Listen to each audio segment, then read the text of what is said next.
নমস্কার, আরও একটা নতুন ভিডিও নিয়ে আমি সম্রাট চলে এলাম। সবাই নিশ্চয়ই জানোই এখন চলছে চৈত্র নবরাত্রি, আর চৈত্র নবরাত্রির সপ্তমীর দিনে পূজিতা হন দেবী দুর্গা বাসন্তী রূপে। যদিও শরৎকালেই আমাদের দুর্গা পুজো হয়, কিন্তু বাঙালিদের যে দুর্গা পুজো সেটা কিন্তু আসলে এই বসন্তকালেই বাসন্তী রূপেই হয়ে থাকে।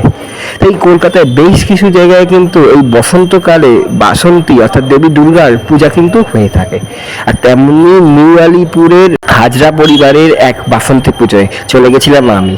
এই পুজোটা প্রথমে গলির মধ্যে করা হতো ছোট করে, কিন্তু পরবর্তী সময় পাড়ার সবাই মিলে এটিকে বড় করে তোলে এবং এটিকে এখন বেশ বড় করে জাঁকজমকপূর্ণভাবে করা হয়।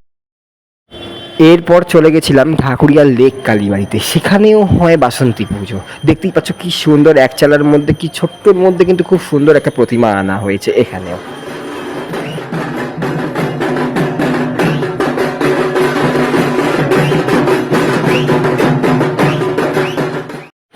নবরাত্রির অষ্টম দিনে অর্থাৎ আজকের দিনে পূজিতা হন দেবী অন্নপূর্ণা। আর দেবী অন্নপূর্ণা কিন্তু বড় বড় মূর্তি কলকাতায় পূজিতা হয়ে থাকে। তেমনই একটা হলো ঢাকুরিয়া লেক কালীবাড়ি, যেখানে কিন্তু বেশ বড় করে সুউচ্চ একটি প্রতিমা এনে এখানে কিন্তু পূজা করা হয়। আর প্রতিমা শিল্পী পদ্মশ্রী শ্রী সনাতন রুদ্রপাল।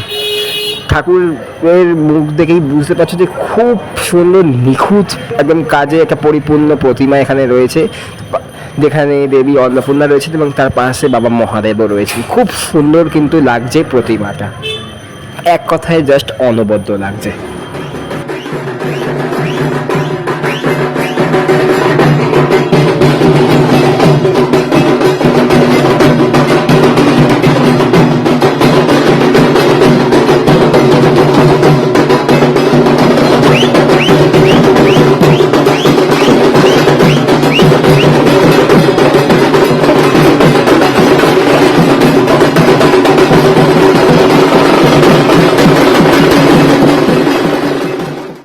আশা করবো আমাদের ভিডিও সবার খুব ভালো লেগেছে।